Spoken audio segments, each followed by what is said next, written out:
Welcome to my channel, Love, Light, Liberty, and I'm your host, Rox Light. Tonight's full moon is our full moon in Aries, and we're currently in Libra season. So you might be wondering, why is a full moon in Aries? That's because Aries is the opposite of Libra, and our full moon is always going to be in our opposite zodiac sign. Think of the yin and the yang and then the balancing of each sign. October's full moon is also known as the hunter's moon because we are in the fall season, also in hunting season time. There are three parts to the show. The first part is I'm going to go over the October full moon and the new moon cards for the month from the Moonology Oracle card deck. The second part will be the mystery show and tell item, and the third part will be the spooky ghost story. I hope you take time for yourself, sit back, relax, get yourself a cup of coffee or tea, and enjoy the show. Welcome, everybody, to Show and Tell Stories. This is episode 10, and we are October 6th today, which is Monday. And the full moon tonight is in Aries. Before we get started, I will be using tonight the Moonology Oracle card deck by Yasmin Boland. And before we get started, let's light some candles here. I already did burn sage today. Well, it wasn't sage, it was actually incense. And then my daughter has burned something else too, but so yeah, I cleaned the space already.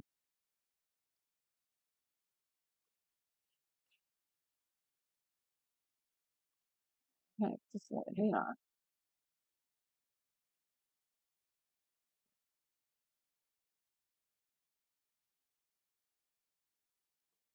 All right, you guys. Let's clean the space still with the bell.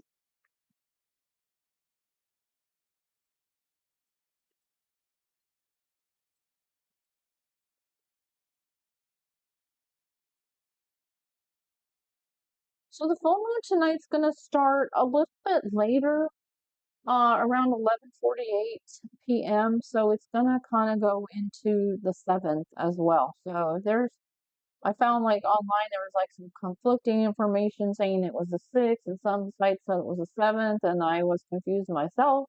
And it's because the full moon's going to be so much later tonight, like 11:48, so right before midnight. So here we go. Our first card here is a fiery climax approaches. Full moon in Aries. A fiery climax approaches.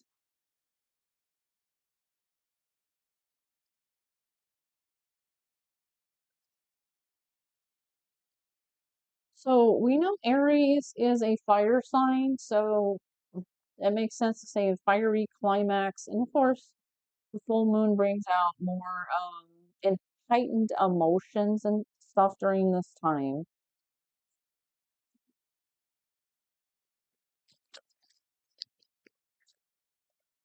It's time to see if you've been a little bit too much me, me, me. There's a tug of war between what you want and what someone else wants, but you'll have to wait a little while to see what's going to happen next. As you wait, ask yourself if you've been handling the situation as sensitively as you could have done. If you know deep down that you've been a little rash or harsh, gone too far, or overstepped the mark, then accept that on some level you've created the situation yourself, which means you can create your way out of it too. When the card comes up, a peak is coming up and it can be fiery. Attune to the moon. Be nice, be kind, smile, and be polite as you navigate to where you want to be. Additional meanings for the card is being assertive is good. Just don't ride roughshod over anyone, which means like don't be harsh, domineering, and not considering anyone else's opinions. If you're in a tense situation, meditate your way to peace. Don't be a baby. Sorry, but this card can mean that this could be the issue. You need to have more fun. The teaching of this card is the full moon in Aries is a super fiery time when emotions can run very high. On the upside, there's excitement about what may lie ahead, but tempers are likely to flare with rash comments or decisions. No matter when you pull this card, it signals that the situation is just or about to come to a peak, perhaps in a rather heated way. There can be a price to pay if you have been too competitive or too blunt. So I am, my moon sign is Aries. And like I said, it's a sign that, you're kind of like passionate about life and you push forward. And they're kind of like leaders and stuff like that. But everything takes balance, right? That's why the opposite of Aries is Libra, to try to balance that sign out so it doesn't get too out of control. But any sign can get too out of control, honestly. It's kind of just reminds me, it says a fiery climax approaches. It's kind of like if anybody's having any drama going on in their life, it needs to be resolved. You can't keep having the drama. It's kind of like a volcano. Underneath, it's just brewing and getting pressure and building up. And then what happens? Eventually, the volcano explodes. And then when that happens, we say things we probably regret and we can't go back because once things are said, they can't be unsaid. And that kind of damage can be lifelong. It really can. And we all make mistakes, and we just have to be conscientious of what we're saying, even in the heat of the moment. Um, and if tonight is a full moon, it doesn't mean everything has to be resolved tonight.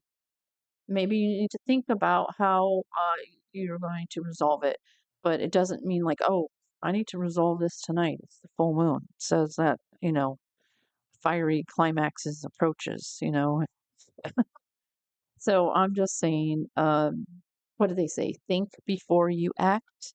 So sometimes we might have to figure out what we want to say, or like the card says, if you got into this, you can create your way out of it too. So find a solution.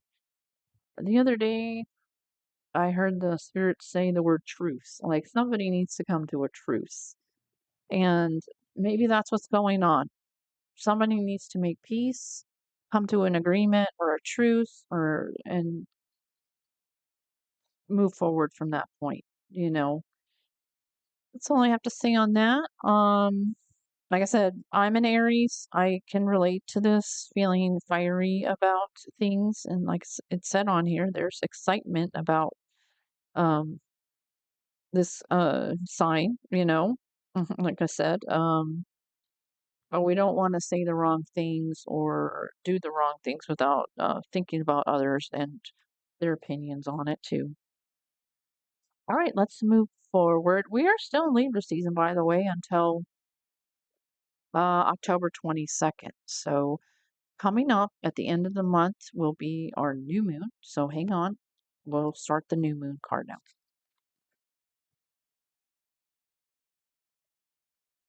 So the new moon will happen this month on Tuesday, October 21st, and the last day of Libra season is the 22nd. So it's at the end of the zodiac sign. It's the new romantic cycle begins. A new romantic cycle begins.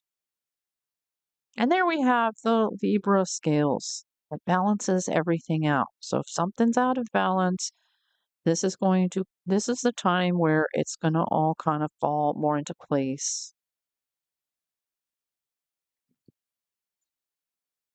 Give and take could be the answer to whatever dilemma you're asking about. Compromise may be called for. It's time to start negotiating or even renegotiating. When the new moon in Libra comes up, there is a restart for you and for someone else, and a new relationship could be beginning. And if that's the case, the chances are this will be a healthy and well balanced connection. If anything you do after pulling this card, doing it in pairs is advised, such as teaming up with someone in business or in your personal life. Libra is the sign of relating, and this card suggests that whoever it is at the heart of the issue you're addressing is someone who will be open to talking things through. Avoid being selfish, it won't get you anywhere at this time. Attune to the moon, reach out to someone and let them know you care. Additional meanings for the card: feel more, think less. Marriage or engagement is on the cards. A legal matter will go your way. Pay attention to your appearance, but don't be all about your appearances. The teaching of the card is Libra is the sign of love and harmony, negotiation and relationships.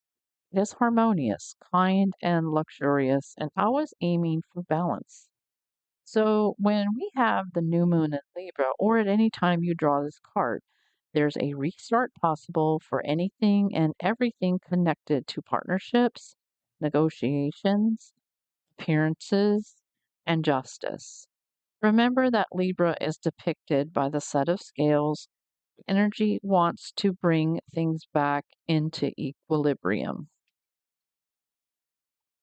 So, just like when we were talking about the full moon in Aries and seemed more like there was some drama going on, now all of a sudden the new moon in Libra says, no, let's balance that out. You know, we can have harmonious partnerships here. Libra is more like social butterflies, so they like to make connections. And if they do make connections at this time, it's saying it's positive. It's not anything that wouldn't be helpful for both people. Um, Libra is associated with legal matters. Well, that's why the scales of justice or represent the zodiac sign of Libra. So if there is legal matters going on in your life, that should be balanced out during this time, or what's fair should transpire. But everything happens in divine timing. When the universe says it's right, just because I'm reading this doesn't mean it's, oh my God, that's not what happened to me. Uh, Divine timing is for each and every single person and whatever storyline you have going on. Only divine timing knows what's the appropriate time. So just because the new moon coming up is in Libra and be like, no, it's all going to be perfect. I'm not saying that. I'm only reading this stuff. And if it harmon is in harmony with you in your life, then it's coinciding and it is your divine timing. And if it's not, then it's not the right time yet. And there will be a time, and you have to have faith in that. So that's all I have to say on that. So I hope that helps you guys. Stay tuned for the show and tell item of the month. And then, of course, the spooky ghost story. Can't miss that. So hang on. So, what's in the mystery box for October?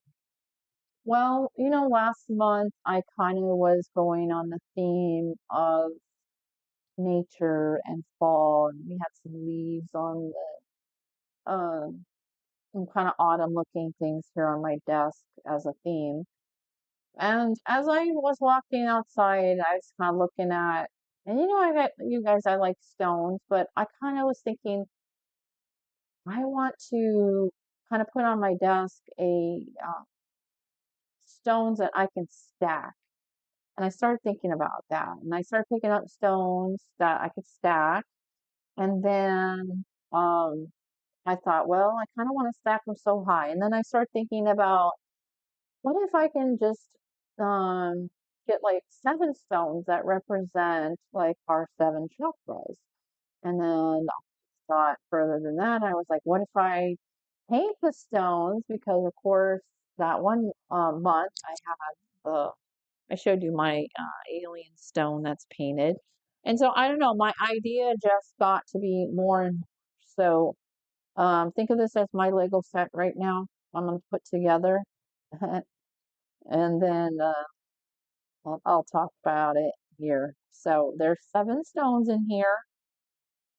These are from outside that I collected, and then I ended up painting them. They're just solid colors. And for those of you that are like, wow, Roxanne, you have nothing better to do than paint stones outside. No, no, I don't have anything better to do. I actually enjoyed this. So, stacking stones was not as easy as I thought. It was actually kind of like a puzzle and challenging. So I had to like throw out a couple stones and bring a couple new ones in that actually stacked. And then I did a little cheat code here. So when I painted the chakra colors, I put a dot on the bottom so I know this stone is on the bottom, not like this, because otherwise I couldn't get them to keep stacking.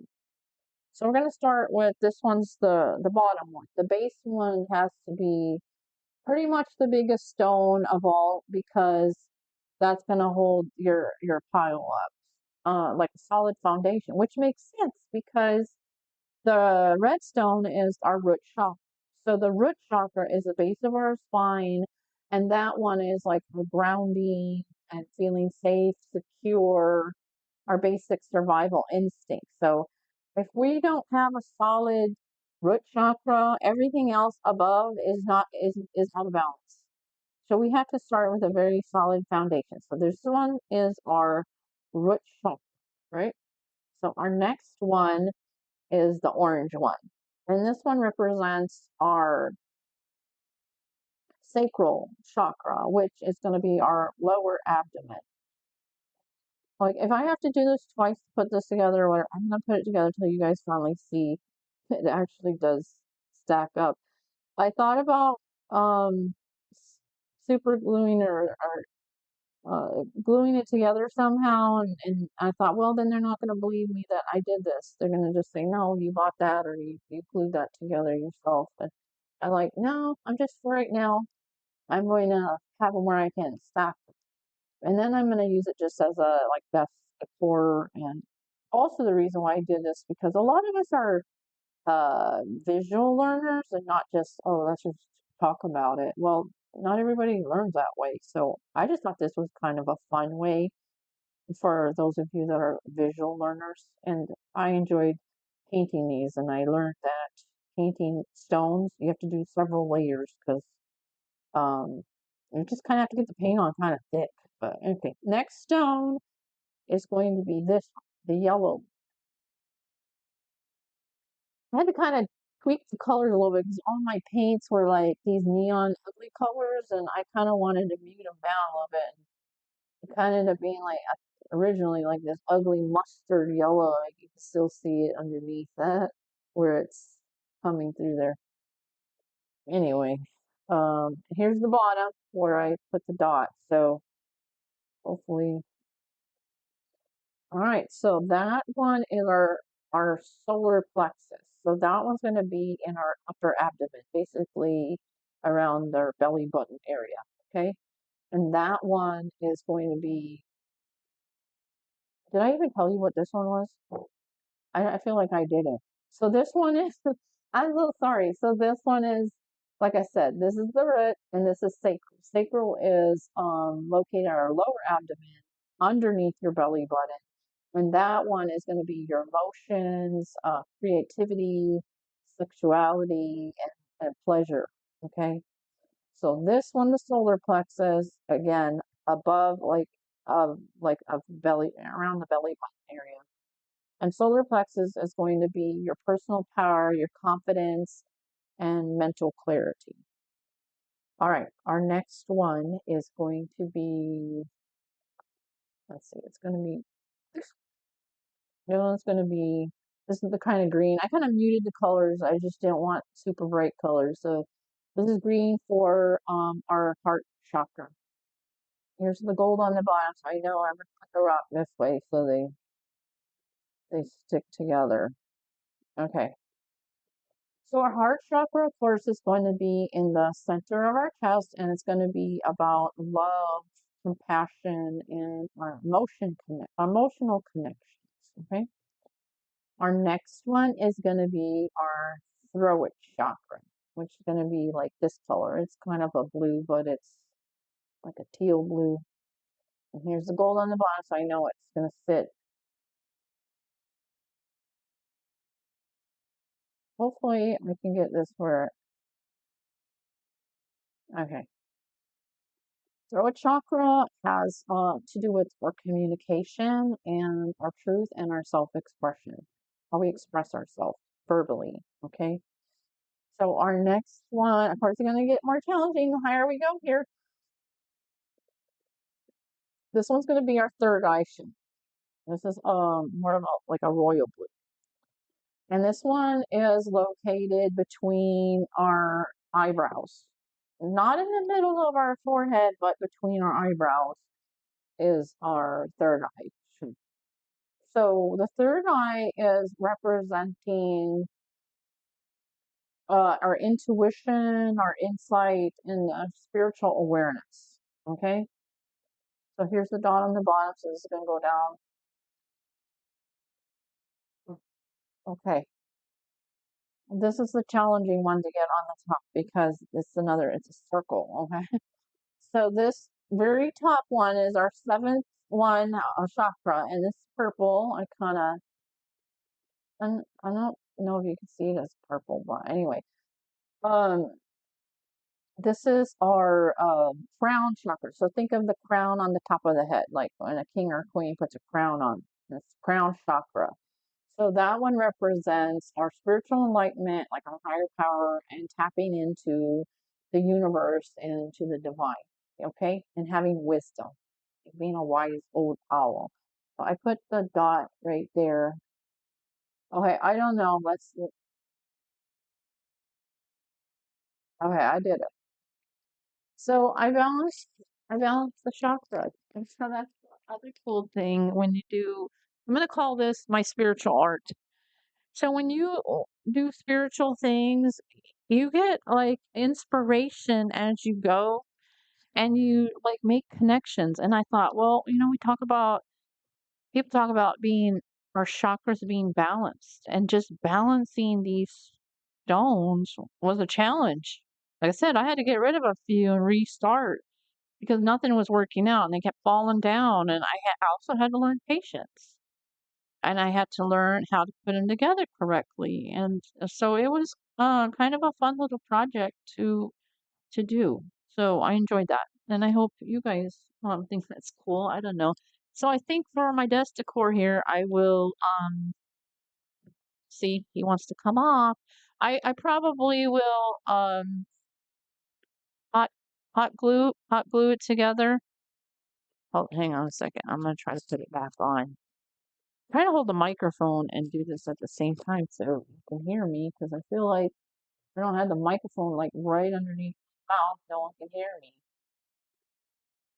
Okay, it's staying for now. So the other thing when I was walking, I found just an odd looking stone that I grabbed because this was didn't match the other stones outside. Um, and it's like pieces are broken off of it. It has the same feel as when people make arrowheads and you feel like with the arrowhead, it feels like that. And I'm not sure what stone they make arrowheads out of, but I did watch a video one time how they chip away off the stone to make the arrowheads, and this it's like somebody's chipped on it. So I really don't know if it was just chipped naturally or somebody was trying to make arrowheads out of it or something. I'm not sure. So that's what I have to show you guys for this month. I hope you enjoyed visually seeing your chakras here. And like I said, it's just going to end up being some desk decor. And then later, if I do some more teaching on Shock was later on. I have a visual to down the road for the future. So, all right, well, stay tuned for this spooky ghost story. This story is brought to you by Ghost City Tours in San Antonio, and this story is on their website. And it is called The Legend of the Haunted Railroad Tracks. Decades ago, late 30s, early 40s, and on an especially dark evening, a nun was driving a school bus filled with children home after a field trip. They were headed down Shane Road, but when approaching the railroad crossing, the bus abruptly stalled on the tracks. Most of the students were sleeping, so she was quietly attempting to start the engine back up. It was just then a train emerged seemingly out of nowhere, as its headlamp was burnt out, offering no warning of its impending arrival. It was too late to evacuate the children as the train was moving too fast. The nun desperately and frantically turned the key, making one last attempt to restart the bus just as the train smashed through the bus, cutting it in half. The nun was thrown through the windshield but miraculously survived. The young children were not as fortunate, and they were all killed instantly. A few weeks later, the nun, guilt ridden and heartbroken, returned to the site of the accident. She was unable to continue on and decided to end her life. She parked her car on the tracks and sat there waiting for the next train to come along. Later, when the train came into sight, speeding down towards her in the same way that of that tragic night, the nun began to hear small, familiar voices. Then her car began to move forward as it was being pushed from behind. The nun's car was rolled to safety just as the train roared by. In disbelief, the nun got out of her car and began looking around, expecting to find a good Samaritan. She saw not a single soul. She looked back at her car and noticed children sized handprints on the back of her trunk. It was then she realized that the ghosts of her students saved her life. The nun was then blessed with a newfound purpose in life, and she opened a school for orphans. She taught there until the day she died. It is said to this day that anyone parks their car on or near the railroad tracks at Shane Road, ghostly children will push the vehicle to safety, as they are determined to make sure that no one meets the same gruesome fate that they suffered. This legend has grown so much over the years that tourists travel all over the country so that they may bear witness to this phenomenon at the railroad crossing on Shane Road.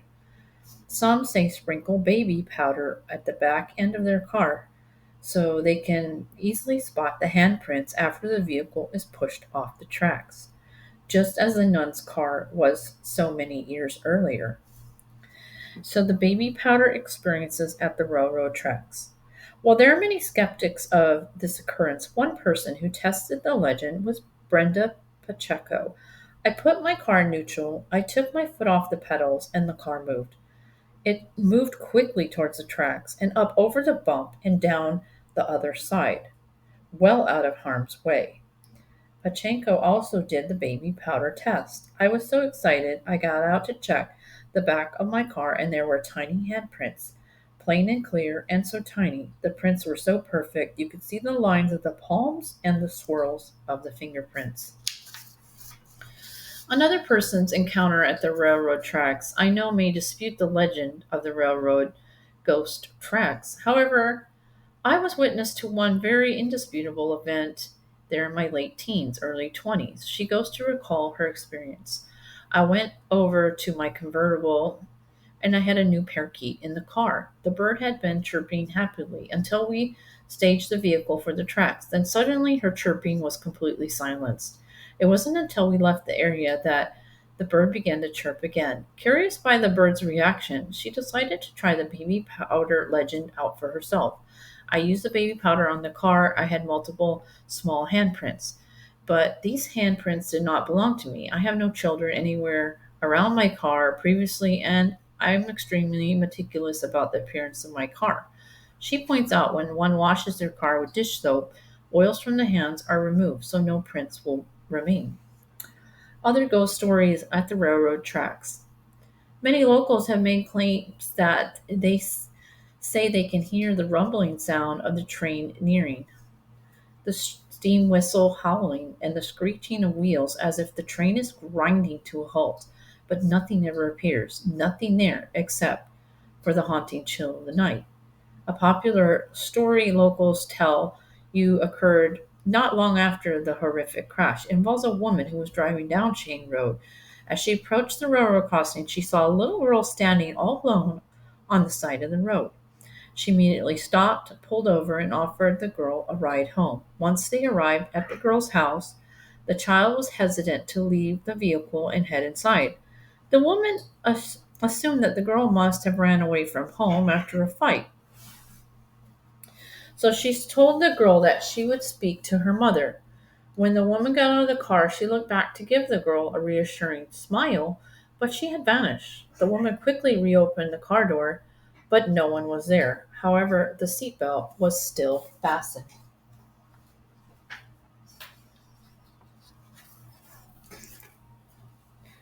Another eerie account, which happened more recently, took place one weekend when a girl and a couple of friends made a trip to San Antonio to see the haunted tracks. The girl took numerous photos and emailed them to her mother. The mother was shocked to discover that one of the photos there appeared to be a ghost of a little girl holding on to her teddy bear. The truth about the haunted railroad tracks. The truth has been debated in San Antonio, both by residents and law enforcement officials weary of the legend. But there have been countless reports of cars appearing to move on their own, mysterious childlike prints showing up on vehicles. Some have also allegedly heard voices and laughter of children while they're at the railroad tracks. Despite the stories, there are no records of any accidents ever occurring there on the railroad tracks in San Antonio. Some believe the legend was inspired by another fatal accident which happened in December 1st of 1938 in Salt Lake City, Utah, when a city was dealing with blizzard conditions and a school bus carrying over 20 students was attempting to bring kids home safe and the bus stalled out on the railroad tracks just 50 and a 50-car freight train came hurling their way. The aftermath was grisly and every soul on the bus was left dead. It's possible that the news coverage from Salt Lake City's crash became blurred over time with San Antonio's folklore, with later generations adopting the story as their own. But if that's the case, why aren't there other similar stories throughout America? And why are there so many first-hand accounts of the railroad tracks in San Antonio? Um, Says you maybe you can make a trip over here and then check it out yourself. People keep in mind that many visitors bring gifts to the children, such as crucifixes, rosary beads, flowers, and toys. And some even write messages on the railroad tracks wishing the children peace. Hopefully, one day the ghost children of the track will find peace and finally cross over. So, there are a lot of YouTube videos on this, and some of them are also debunking it. So it's up to eyewitnesses that have a real um, encounters there. It's hard to convince them that they didn't. And for other people that showed up there and nothing happened, well, that's their scenario too. So I don't know. I've never went over there to try it out, but kind of kind of weird when there's handprints on the back of the vehicle and more than one person has reported that and maybe even photographed it. But they did photograph the ghost girl near the tracks, and that's actual photo footage. We can't blame that on AI because this story was a long time ago, but I don't know how long AI has been around. But anyway, I think we need to get back to a time where there is just, people giving their experiences and real life stuff. It's hard to know online what's real and what's not anymore. And this story is just saying we don't even know if it's real, but we do know people's encounters seem to be real. But we don't know if the story is real. If there was any bus accident with a nun and children there whatsoever, we don't know because it says they don't know. All right, well, something to think about. Well, I hope you enjoyed this month's show and tell stories. I will see you next month in November. I hope you have a nice full moon tonight. You guys take care.